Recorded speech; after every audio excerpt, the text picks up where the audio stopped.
आज की वीडियो में रूस के बनाए हुए जदीद तरीन तैयारे Su-35 का मवाजना किया जाएगा फख्रे पाकिस्तान JF-17 के ब्लॉक 3 के साथ। इस वीडियो में आप जान सकेंगे कि पाकिस्तान और रूस के बनाए ये जंगी तैयारे, जो कि पूरी दुनिया में मरकज़े निगाह बने हुए हैं, एक दूसरे के मुकाबले पर कितने ताकतवर हैं और इनमें कितना दमखम है। इसलिए इस वीडियो को आखिर तक मुलाहिजा फरमाइए।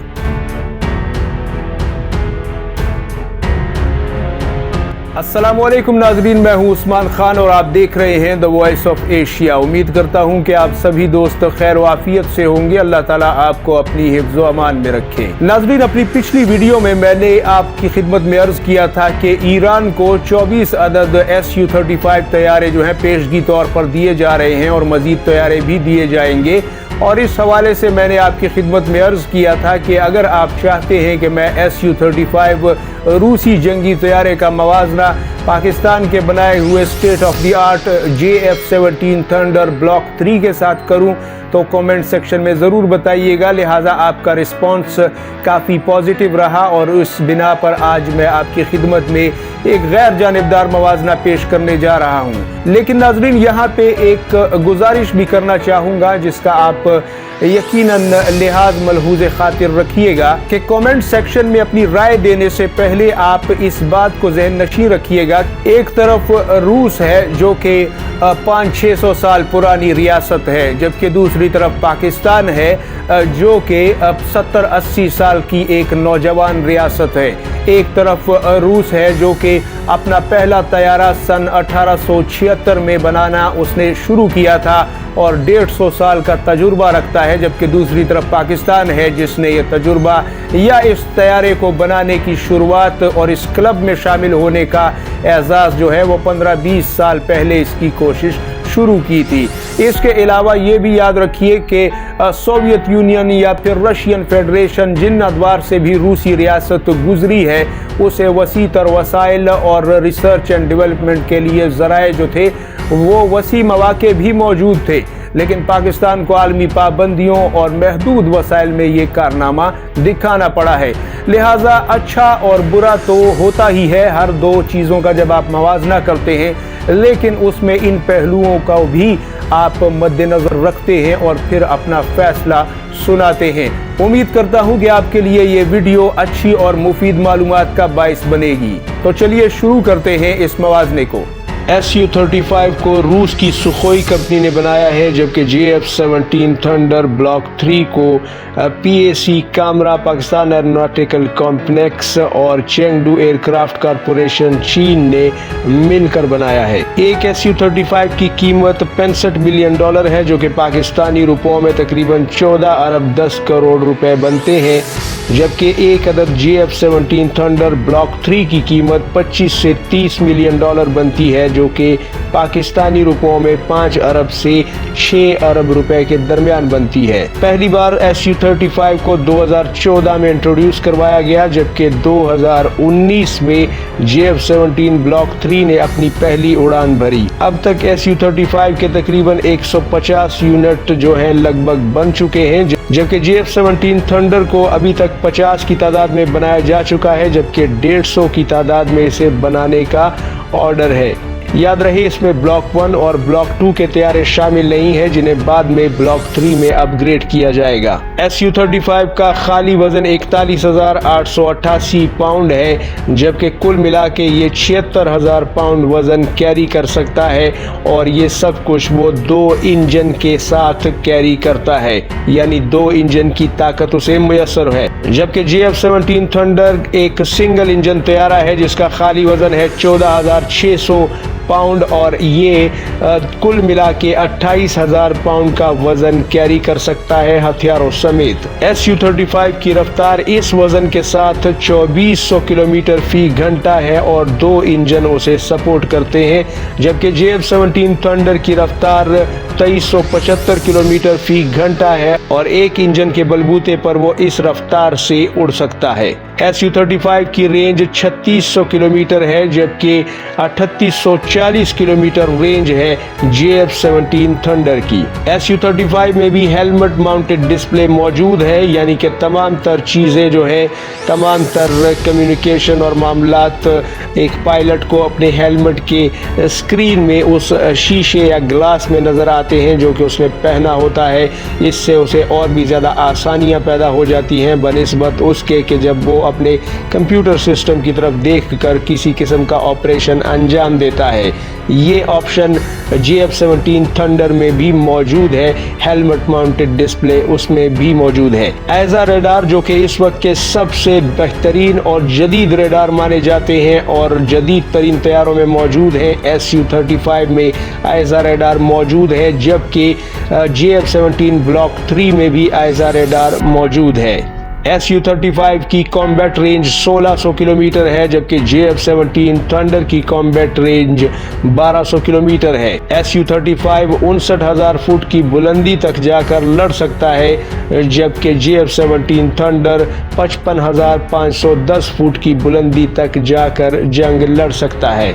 Su-35 की फ्यूल एफिशिएंसी यानी 1 गैलन ईंधन में तकरीबन 3.11 किलोमीटर वो सफ़र कर सकता है, जबकि JF-17 थंडर 1 गैलन तेल में ईंधन में 4 किलोमीटर तक सफ़र कर सकता है, बल्कि इससे कदरे ज़्यादा सफ़र कर सकता है। Su-35 सिर्फ रूसी टेक्नोलॉजी पर मबनी है, जबकि JF-17 थंडर ब्लॉक 3 में पाकिस्तान, चीन, स्वीडन, तुर्की, जबकि साउथ अफ्रीका और इटली की टेक्नोलॉजी को भी बाज़ मामलात में इस्तेमाल किया गया है। हथियार नस्ब करने वाले मकामात यानी हार्ड पॉइंट्स Su-30 में 12 अदद है, जबकि JF-17 थंडर में हार्ड पॉइंट्स की तादाद 11 है।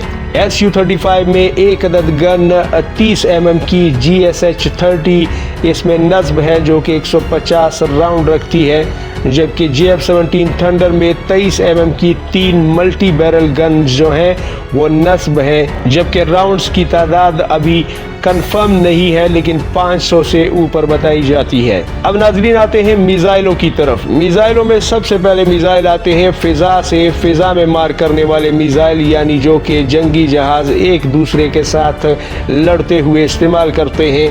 Su-35 में R-27 ER मिसाइल जो कि 40 से 100 किलोमीटर की रेंज रखता है। R-73 मिसाइल 40 किलोमीटर की रेंज रखता है। R-77 मिसाइल 80 से 110 किलोमीटर की रेंज रखता है, जबकि 2 अदद BVR मिसाइल यानी जो कि नज़रों से ओझल टारगेट को निशाना बना सकते हैं। याद रखिए कि वो टारगेट जिससे पायलट एक बार लॉक करके अपना मिसाइल फायर कर देता है और उसके बाद पायलट का काम ख़त्म हो जाता है। मिसाइल खुद अपने टारगेट का ताक़ुब करता है, जिस तरफ टारगेट मूव होता है मिसाइल भी उसी तरफ मूव होता है। लिहाजा 2 अदद BVR मिसाइल में R-37 मिसाइल जो है वो मौजूद है Su-35 के पास, जिसकी रेंज 150 से 398 किलोमीटर की बताई जाती है। JF-17 थंडर ब्लॉक 3 में PL-5 मिसाइल 18 किलोमीटर की रेंज रखता है। PL-9C 22 किलोमीटर की रेंज रखता है। PL-10E ये मिसाइल 20 किलोमीटर की रेंज रखता है और चीन इस मिसाइल को अपने J-20 जहाज में भी इस्तेमाल कर रहा है। R-डाटर मिसाइल जो कि साउथ अफ्रीका का बना हुआ मिसाइल है, ये भी BVR मिसाइल है, यानी नज़रों से ओझल टारगेट को निशाना बना सकता है। इसकी रेंज 20 किलोमीटर है और रेडारों को तबाह करने और हमला करने के लिए ये इस्तेमाल होता है और उन्हें जाम करने का काम भी करता है। PL-12 मिसाइल ये भी एक BVR मिसाइल है जो कि 70 से 100 किलोमीटर की रेंज रखता है। PL-15 मिसाइल जिसकी रेंज 300 से 400 किलोमीटर बताई जाती है। चीन इस मिसाइल को भी J-20 में इस्तेमाल कर रहा है, जो कि उसका 5वीं नस्ल का 5th जनरेशन फाइटर एयरक्राफ्ट है। अब आते हैं फ़िज़ा से ज़मीन पर मार करने वाले मिसाइलों के हवाले से। KH-29 Su-35 इस्तेमाल करता है, जिसकी 30 किलोमीटर रेंज है।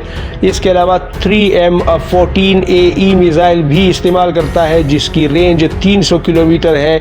ये फ़िज़ा से ज़मीन पर हमला करने के लिए इस्तेमाल होते हैं। जबकि JF-17 thunder RAD-2 cruise missile इस्तेमाल करता है, जिसकी रेंज 300 किलोमीटर है, जबकि HD-1 मिसाइल की रेंज 290 किलोमीटर है, जो कि JF-17 थंडर इस्तेमाल इस्तेमाल करता है।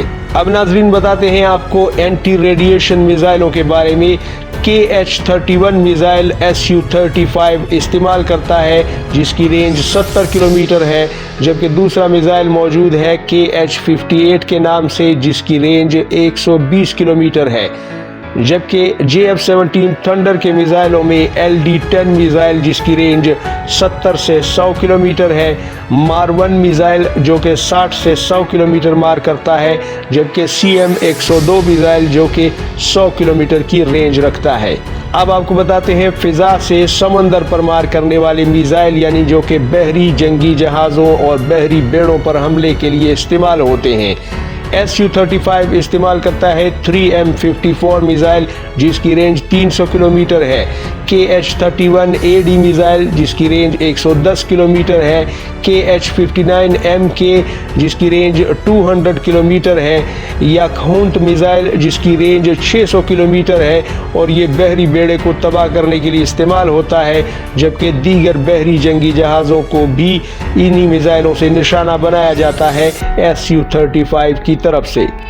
JF-17 के पास C-601 मिसाइल जिसकी रेंज तकरीबन 200 किलोमीटर है, C-705 KD मिसाइल जिसकी रेंज 170 किलोमीटर है और C-802 सुपरसोनिक मिसाइल जो कि सबसे ख़तरनाक मिसाइल है, इसकी रेंज 180 किलोमीटर है और ये बहरी बेड़ों पर वार करने के लिए इस्तेमाल होता है।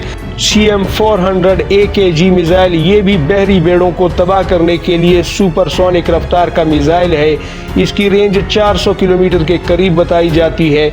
जबकि हरबा क्रूज मिसाइल भी JF-17 की तरफ से फायर किया जाता है जो कि अभी इसमें इंडक्ट किया गया है और ये भारतीय मिसाइल जिसका नाम ब्राह्मोस है उसके मुकाबले में पाकिस्तान ने इंट्रोड्यूस करवाया है। जबकि इसके अलावा दोनों जहाज मुख्तलिफ किस्म के गाइडेड और अनगाइडेड बॉम्ब्स भी इस्तेमाल करते हैं जिसकी एक तवील वैरायटी है, उसके लिए वीडियो को काफ़ी लंबा करना पड़ेगा। जबकि JF-17 की एक ख़ास बात आपको बताते चलें कि जो इसमें एक मुनफरिद टेक्नोलॉजी लाई गई है। आमतौर पर जंगी जहाज जब दुश्मन के जहाज पर निशाना लगाता है तो अगर वो टारगेट सामने हो तो ठीक, अगर वो टारगेट सामने ना हो, दाएं बाएं पीछे या जहाज के ऊपर या नीचे की सतह पर हो तो जहाज को अपना रुख मोड़ना पड़ता है और उसकी तरफ एंगल बनाकर उस पर मिसाइल फायर करना पड़ता है।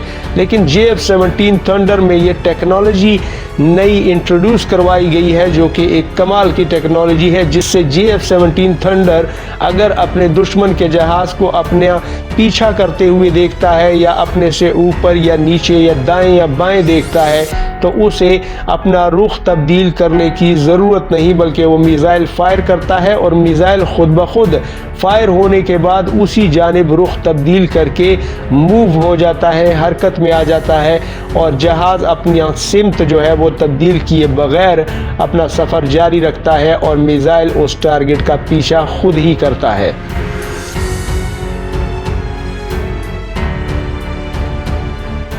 लिहाजा नाजरीन आपने दोनों तैयारों के तमाम तर पहलुओं का जायज़ा लिया और मैंने कोशिश की कि जहाँ तक मुमकिन हो सके इनके बुनियादी और इनके जो अहम तरीन पहलू हैं वो आपके सामने रख सकूँ, इनकी खसूसियात, कैरेक्टरिस्टिक्स और इनके फ़ीचर्स आपके सामने, इनके स्पेक्स जो हैं वो आपके सामने पेश कर सकूँ, ताकि आप इनमें से अपना जो कमेंट है वो कमेंट सेक्शन में ज़रूर दे सकें, अपनी राय जिसका मैं निहायत एहतराम करता हूँ वो ज़रूर दे सकें। उम्मीद है आपके लिए ये वीडियो मुफीद रही होगी।